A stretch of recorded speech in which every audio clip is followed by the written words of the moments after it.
In this Unity tutorial, I'm going to walk you through making a matching game. This game will be approachable. It's something that you can do. I'll walk you through step by step. All of my code and assets are linked in the description. There's a GitHub link or something of that nature.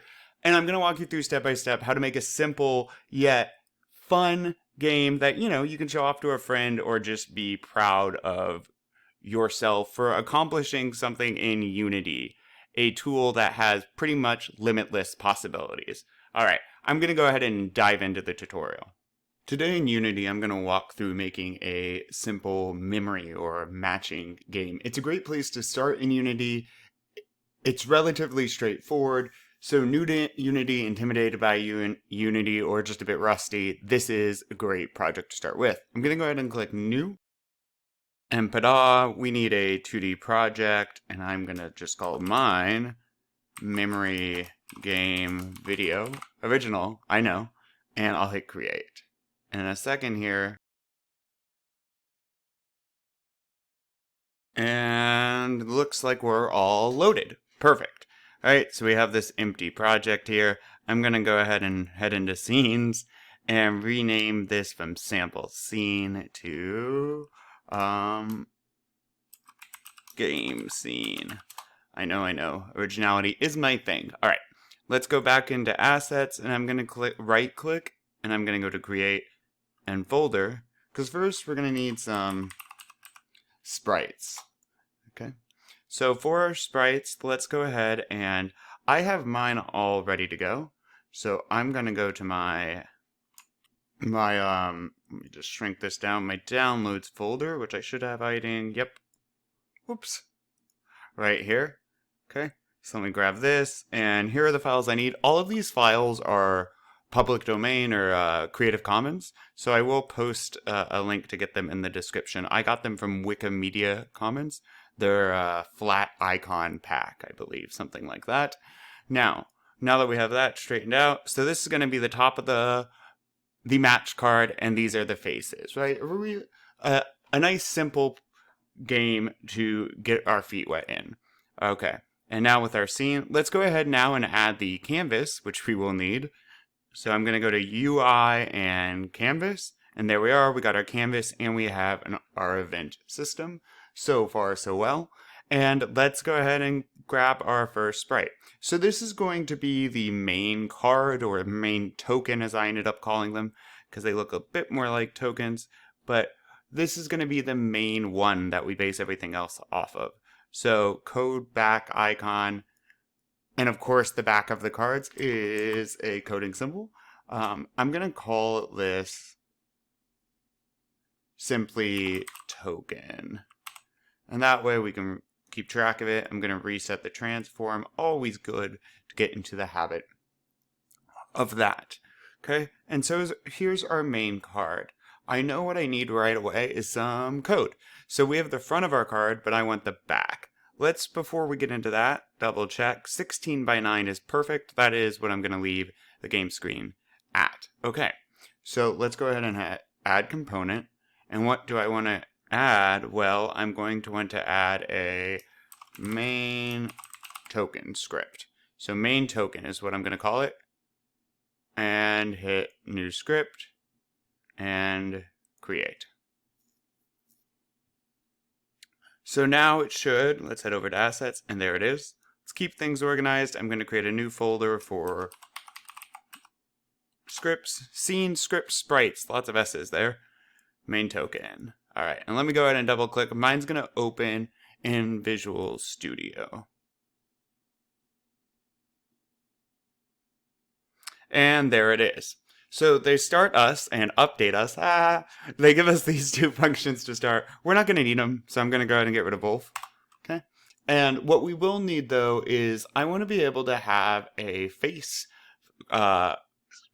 for our card, right? Or for our token. So when we turn it around, I want it to appear that there is a face, a different side to our card. It will be part of an illusion. Okay, so public sprite face. And I'm actually going to do a public sprite back as well. Okay. And with that, let's head back here. I think I'm going to go ahead, just to make life easier, as we go back and forth between the code, do something like this. All right, so now I have saved this. Okay, save. And if I head over to my token, notice now we have a face and a back, because I said, hey computer, public sprite, so there's a public thing, so I can edit it from the inspector. It is a sprite value, so it's one of these values, one of these image values, and this, I want you to call it face. Now the computer's nice and capitalizes it for me, but other than that, it's just doing exactly what I asked it to do, which thankfully is what computers should do. Oh, oop. All right, so now for the face of this first one, I'm going to go ahead and do, nope, we'll do an equal, okay? And then for the back, same code. All right, so that is looking good. Let's go ahead and add something to test it out. So we're going to start making a function here. I'm going to go a public void, right? Because this function is not going to return anything, but it's going to be publicly accessible. And we're going to use one of the built-in methods that they have, which is on mouse down. So when the mouse is down over our token, what do we want to have happen? Well, if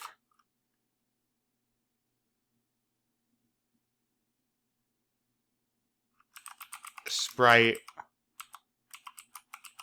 render dot sprite equals back, and you might be saying, wait a minute, Kurt, what's sprite render?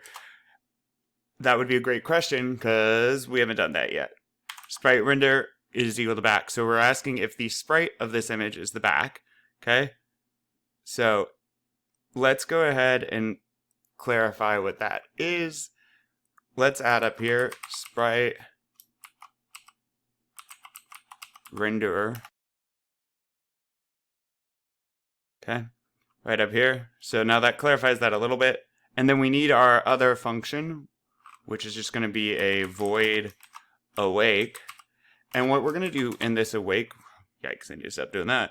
In this awake function, this just waits for, well, the computer to be awake, for the program to have started, for stuff to have initialized. Otherwise, we would get an error up here if we tried to get the component right away. So now I'm going to do sprite, which is already declared, render equals get component sprite render. And now that we did this within the awake function, we know that it will be ready to go, that the sprite renderer will be something that we can assign using get component.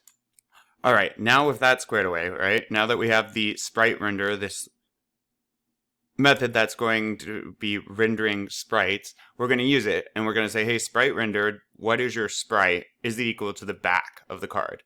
If it is equal to the back of the card, well, they clicked on it, and so we're going to go ahead and allow them to flip it. So that will involve sprite render dot sprite, and what are we changing this to? Well, we're going to change it to the face value.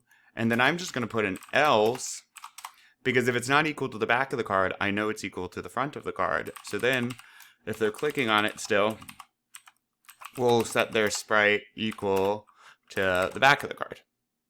And let me save all that. Let's give this a shot.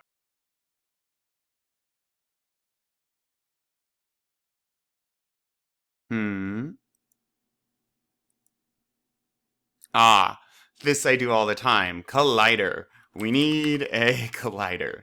I'm going to use a circle collider because, well, my item's a circle. That's looking better.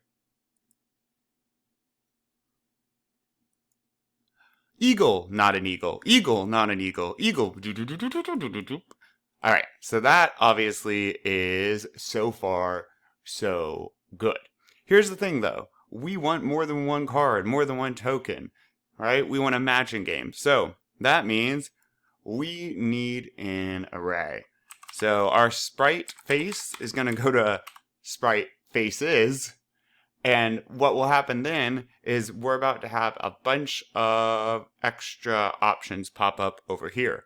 We also want to be able to set the face index. So which of the faces do we want on each card? Since we're going to have a bunch of options, I'm now going to have a new variable, a public variable called, I don't know, face index. I'm not known for my creativity, I should point out. And let me save all these. And let's head back over here. Face does not exist in the current context. Yes, it does not. Did I leave it? Oop. And while we're at it, just to make it less confused. Okay. And token. Whoops. Get you back up there. Token. Here we are. Face index. Face is. And we have 4. Right? Because I'm going to have 4 sprites. This is the back of the card. And then I have all these options. Let's see if I can get this back on here. And start setting them. I'm going to have my eagle be my first choice. And then the parrot. And then the koala. Actually, I want the bear here. Bear. And then the parrot. Boom. Okay? And right now, this face index is set to 0. Let's mess with this and say face index set to 2. Hopefully that's a koala. And so now what we would do over here is, instead of writing 0, we would do this. Our face index would go here.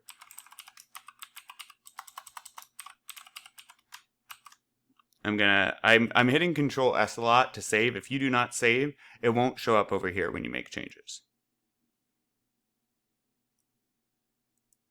Koala, koala, and even cooler, face index ++, and let's start it at 0. This will error out once we get above 4. Did I save all that?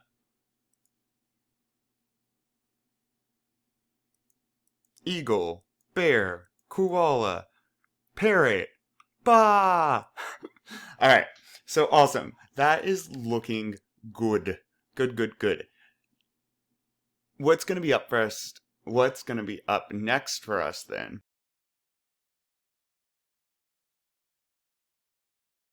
is the other cards. We need more than one.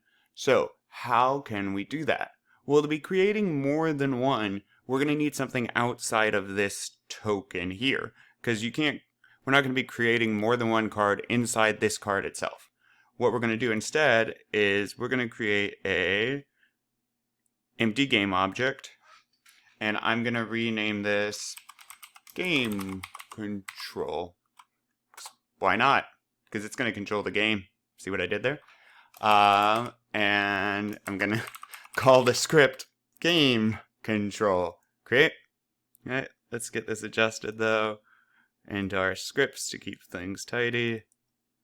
And then scripts. Oops. Game control. Here we are. All right. So in game control, again, like we did before, I'm not going to need any of this starter stuff. And in this new code, what we need, well, first we want to be able to access our token.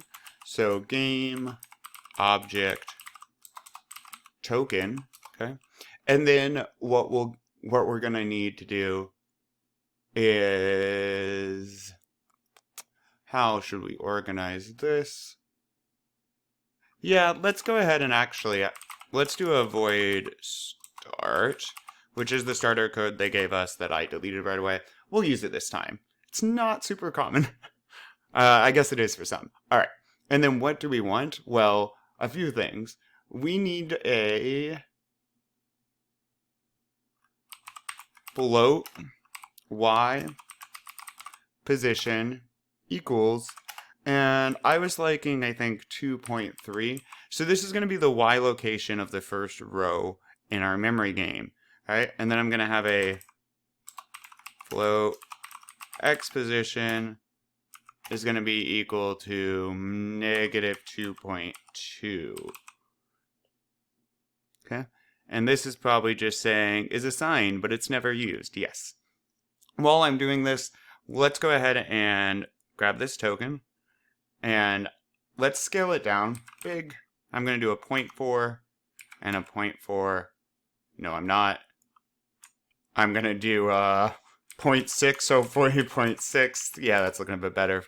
All right, a 0.6, 0.6, 0.6. And as I was saying, for x, I was liking 2 point.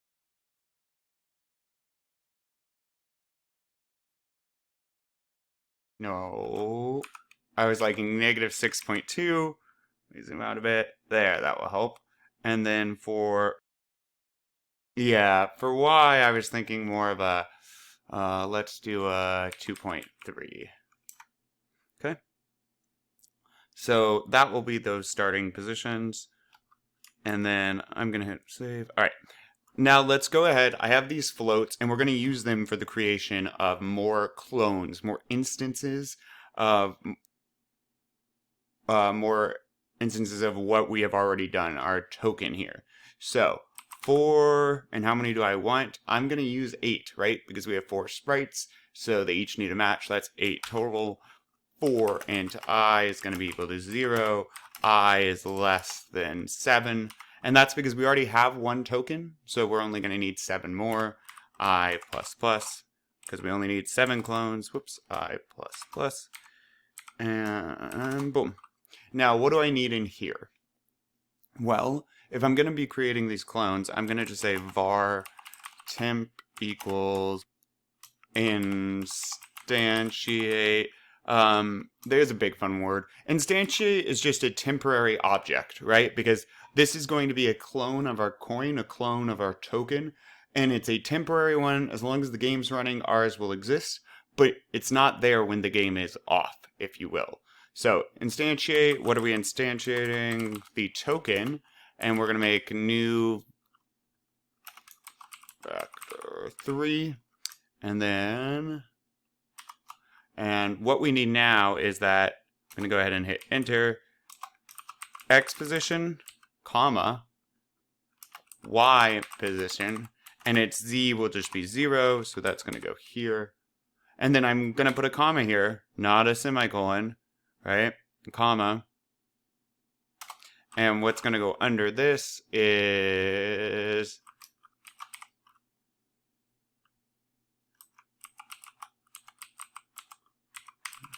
the identity of yes. Now, what our problem is here, well, there's a few things. First, boom, that's going to help. Quaternion, by the way, is rotation, right? How much it's rotating and things of this nature. It's a really fancy way of kind of rotation, sphere, multiplication. All right. So we also now need, it doesn't know what the heck token is, even if it says it does, it's kidding. It only knows this much of it, that it's a game object. So what we need to do, like we did in the other, in our main token script, we are going to do void awake again. And inside of this function, we're going to say token is equal to game object dot find, and we can just use the name of the object, and well, I named it token, so game object dot find token. So upon this script running, once everything's there and going, it's going to go find token. Token will be assigned to this global, well, at least this class-wide variable. And then it is going to duplicate it. It's going to create another. Now, once it does that, we should make sure we are changing the X and Y position so we can see all these duplicates that we will be making. So the Y is only going to change once because we're only going to have 2 rows, but the X will change more frequently. We're going to have the X go X position up by 4, and that should go ahead and move it along nicely across this screen. And so we're doing till 7. If we're going to go up till 7, so when do we want to change the Y value to push all of our tokens to the bottom, right? So the first 4 are on the top, the last 4 are on the bottom. Well, let's do if I is 2 equals, we're asking if it's equal to something. And if it's equal to what? Well, if it's equal to 3, because we know there's only going to be 3 on the top, then what could we do? Well, let's go ahead and make the y position equal to what it is up here, but negative, because that will place our tokens right there on the bottom. So negative 2.3 for y. Oh, f, because it's a floating point. And now for x position, we're not just going to make it negative. And that's because right here we have x as negative 2.2. But that is because there's already a x at negative 6.2. So we already had this token here. So we start x, 1, 2, 3 tokens, and then we want to start back here. And what x is at? Negative 6.2. So we're going to set x here to be negative 6.2. Make sure I have an f for a floating point. I'm going to save all that. And let's see how fast it breaks. Let's give it a shot. This is what makes code fun. Oop, and there we go. So, and look. All right, we have something a little off in our numbers here, or I do, I guess. But boom, boom, boom. They are functioning already. Pretty neat. All right, so let's see here. We needed to know if I is equal to 3. That must be too high. 0, 1, and 2. Yep, 0, 1, and 2. So if I is... No, we don't want greater. We want to know if I is equal to 2. Yep, because once it's equal to 2, that should be when it drops below.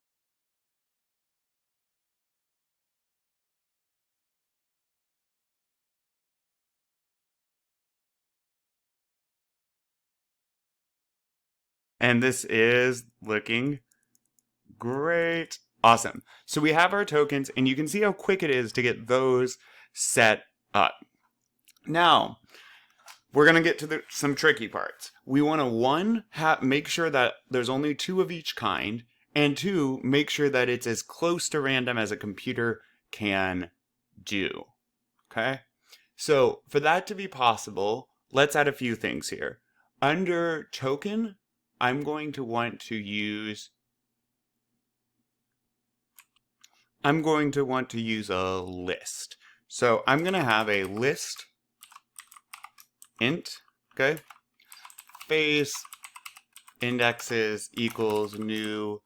And we're using a list for a variety of reasons. Arrays can be fairly frustrating in C#. Granted, so can lists. But for the functionality that we really needed and the accessibility of it, this is a good solution. So notice I'm just going to put 0, 1, 2, 3, 0, 1, 2, 3, and not to forget my semicolon. I'll stretch this out a bit. Okay. And that's my list there. So that's all the possible indexes that are allowed. So 2 items will get the index of 0 for their sprite, which is an equal. 2, 1, which is a so on and so forth. Now, what else do I need? Well, I'm going to be randomizing this. So I'm going to do a public static system dot random R&D for random and new. And there's a variety of methods, of course, well, for everything, but in particular for random in Unity. I went this route after a few frustrating other experiences. So I reckon, well, obviously you do the same. Public system random, yep. And so we're creating this random number. We're going to use random next on it. I also want to use public int shuffle number, and this is going to be the variable. I'm just going to set it to 0. I don't really have to, but this is the variable that we're going to use that the random.next is going to be, that number will be assigned to shuffle num. All right, and then I need an int array, and this is just going to keep track of the current visible cards.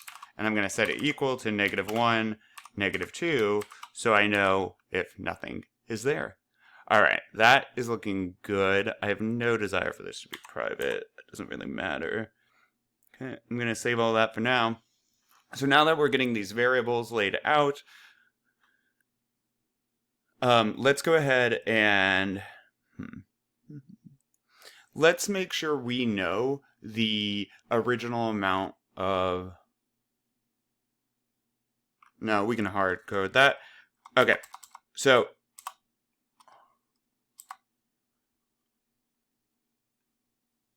let's go ahead and shuffle our numbers. So in our for loop, before we do anything else, I'm going to use our shuffle num equals, and let's get a random number, random.next, and it's going to be 0, 2, and I'm just going to write, just in case this changes, face indexes.count. Also, because we are going to be subtracting, we're going to be taking away from the list as we go to make sure everything is only used in the appropriate way. What do we got here?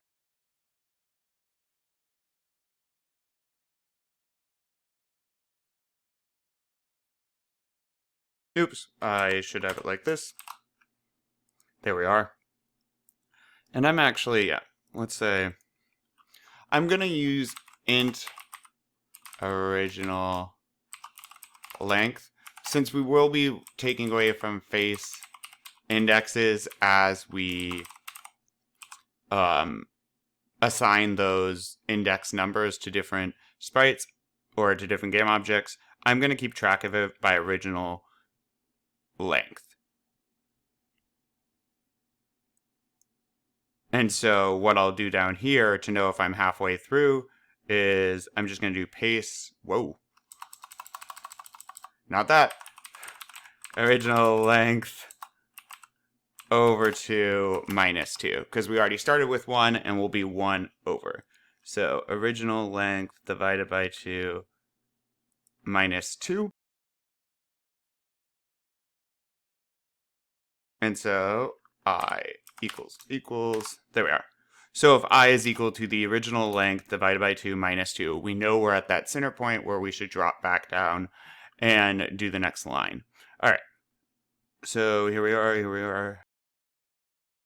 And so now we have this random number, and instead of just letting our tokens be that default eagle at first, let's do temp, and that temp is that token we're creating, get component, okay? And what component? Well, we want the main token script we're talking about, because all of them are going to have that main token script because we've cloned them, and each will have that script because it is a clone of the original that does have that script. And what do we want their face index to be equal to? So we're accessing each token's main token face index value, and we want it equal to the face indexes list that we have at the top of this script, and then whatever is at the shuffle number index. So we're going to assign it to be equal to whatever we have at our randomly generated number.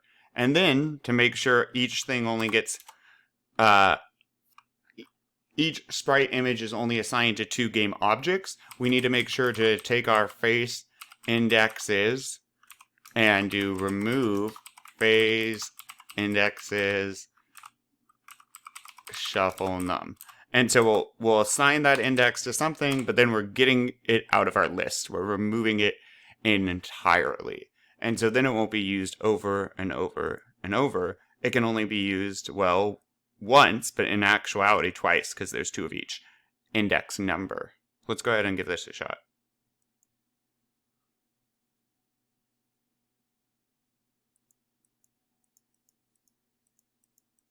And perfect. So it's only allowing each number to be used twice, and then it removes it from the list. So now, normally in memory, you can't turn up more than 1 card at a time. So let's start working on controlling for that. Okay, so I'm going to go down here and do a public void 2 cards up. Again, I'm known for the originality of my naming. 2 cards up. Actually, what am I doing here? Let's make this not a void. This is going to be a bool. It's going to return the Boolean value. So bool cards up equals false. Okay. And then if visible face is 0, so that array I made up there, if visible faces is index 0 is greater than 0, greater than or equal to 0, because remember, I started this at -1, -2. So we're going to have main token edit this or change these numbers when a card's flipped over. So if this visible index 0 is not -1, if it's greater or equal to 0, then we know at least one card's up. And, okay, and it's two ands to, well, and in C sharp. It's like Visual Basic. C sharp. And then at index 1 of faces, we're checking the same thing. Because if both of those are greater than or equal to 0, that means there's two cards up. And we should try to prevent the user from, well, we will prevent the user from attempting to cheat. And so I'm going to go ahead and set cards up to true. And then down here, I'm going to return cards up. Now, of course, I could just do return false here and return true here. I like how this reads, honestly. I do understand two return statements. I think it helps to provide clarity in my mind. All right, so that's the cards up. Now, we need to have something that will allow us to, that will allow main token that so that the tokens can edit when their card is face up. So we're going to need a public void add visible face, okay? And let's say they're going to pass the index so we know what face is visible or what image is visible, what sprite. And so if visible face is 0, we first want to check if something is already saved here.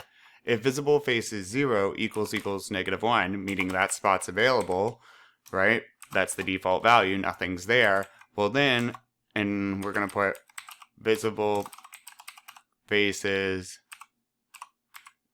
0 is going to be equal to the index that we're passing it. Okay? Now, else, and I'm going to be extra careful. We really don't need to do this, but that's fine. Else, if visible face is 1, now by default, hopefully, this would be empty because we've already prevented them with our two cards function from flipping a card. Regardless, visible faces 1 equals -2, meaning if that is empty, what am I going to do? Well, I'm going to say visible faces 1 index 1. Remember, I'm talking index 1 is equal to the index that we passed it up here. Okay? So that is looking good. Let's head back over to main token and let's start putting in some of our security features, I guess.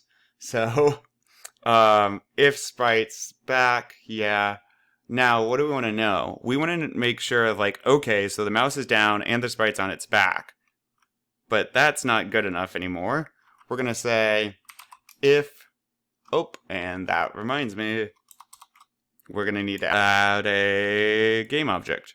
So I'm going way up here, I'm going to add game object game control, so I can access that within my token script. Okay, game object, game control, and then down here in awake, I'm going to actually put it right there. And what am I going to do? I'm going to do game control is equal to game object dot find, because then I can call some of the methods from this object in my token scripts. So now that I have that, let's give this a shot. So if, here we are, okay. Yep. If game control dot get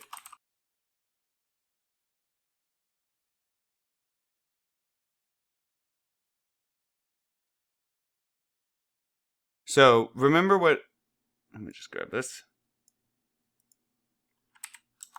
Remember what game control does, right?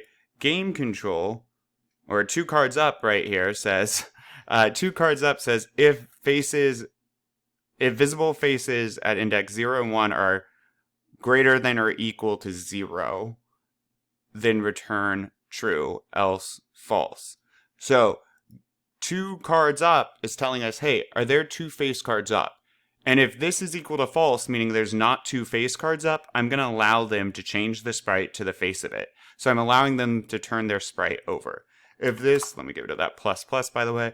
If this is equal to false, then they're allowed to turn their sprite over. All right, that's what I'm having happen here.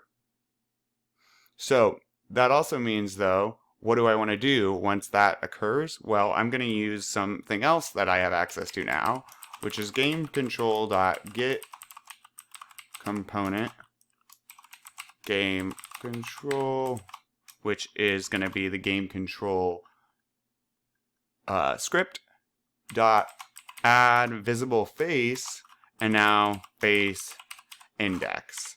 So I'm sending back to the game controller. Oh, you're letting, okay, yes, true. I can, or false. There's not two cards up, so I'm going to turn this call over, and then I'm letting the game control know, here's the face index that just got turned over, add visual face, and it will either add it to visible face 0 or visible face index 1.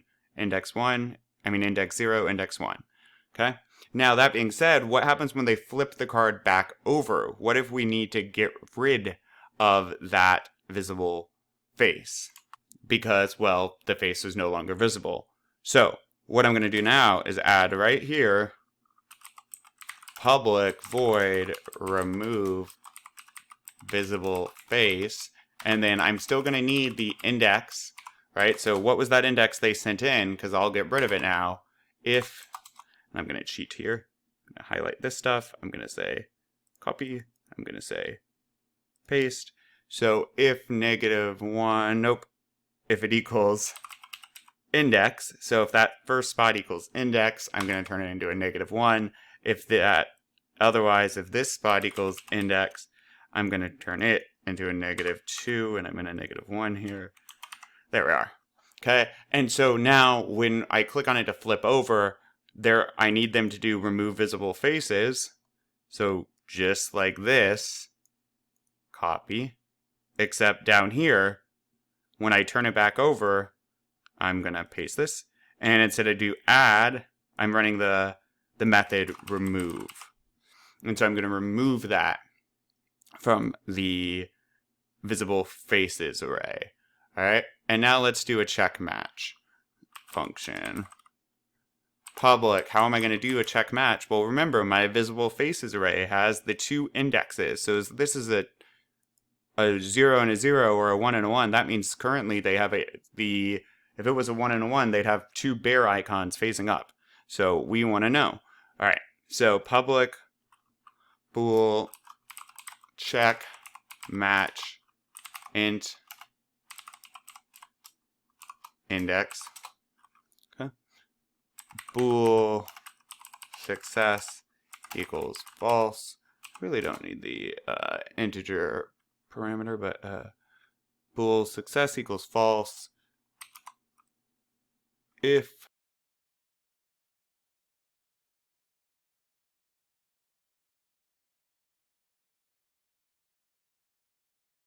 I don't think I'll need this. Visible. Visible face.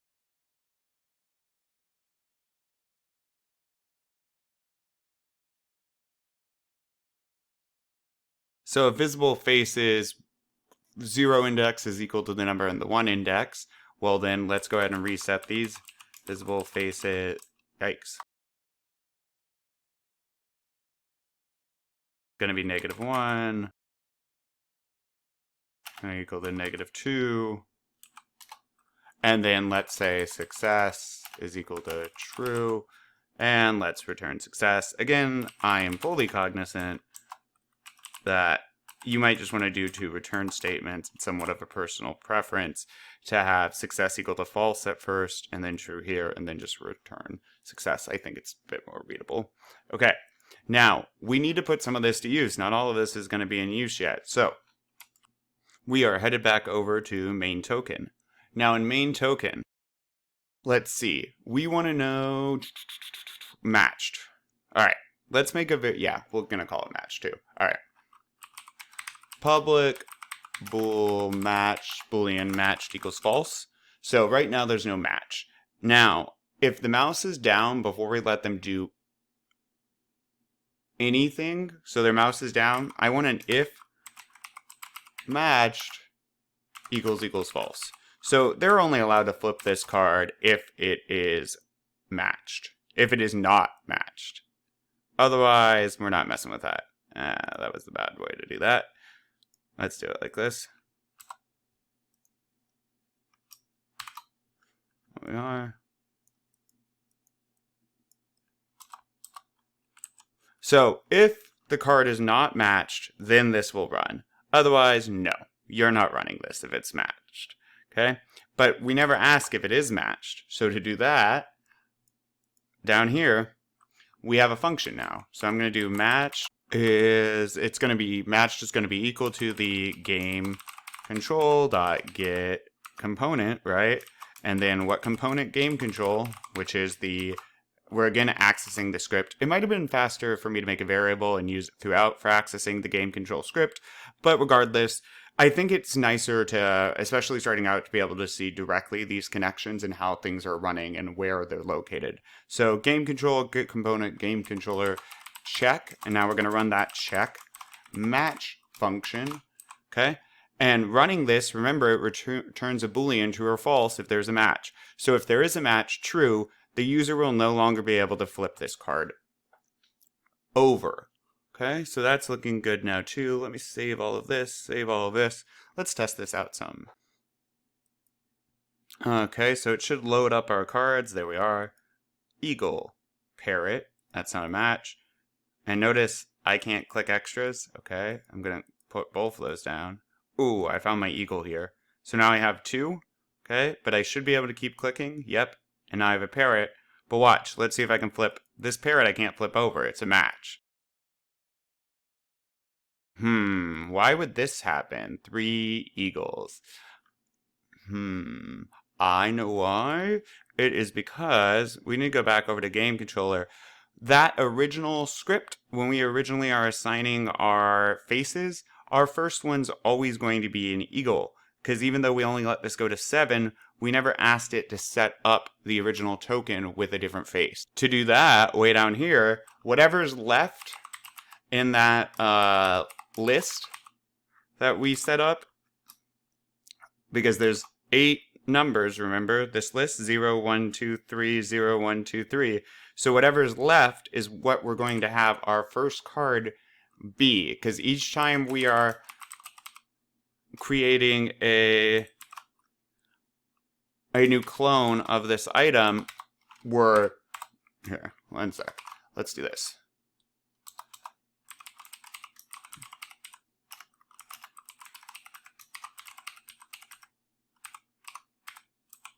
So remember, each time we're creating clones of, we're creating clones of our token, we're giving them a new face index number. So their sprite varies. And then once we do that, we delete that number from here. Okay, so once we get 2, we go through, find the first 2, delete it. Now we could still have one other card be 2, and it would have to be. But we only go through 7 times, and then whatever's left at 0 is going to be the number that we are giving or assigning for the index value, for the face value of this. I should capitalize that. That's going to drive me nuts. Let me just do a Control F for find, and fix this little issue. Face indexes. Boom. There we are. Okay, now let's give it a shot. Alright, play. Bum bum bum bum. Now, is there an eagle? Uh-oh, there is an eagle. So let's hit play again and see if that was just the random one. Looks like it might have been random. One more play. Random, random, random, random. 2 more plays. Oh, no. Parrot, okay. Koala. All right, it's fixed. So we got a koala and a bear. And, oh, where's that bear? Bear. And notice I can't turn it over, but now I can still turn others over. but I'm still locked out, right? So I can only have 2 up at a time that I haven't matched. Oh, perfect. Boom, boom, eagle. And this and koala? No. This and parrot. And look, I can't turn this over, right? Because this is now matched. Boom, and boom. And we got it. So awesome. We have a fully working matching game. So I'm going to play again, of course. Boom, boom. Something to keep in mind. Boom.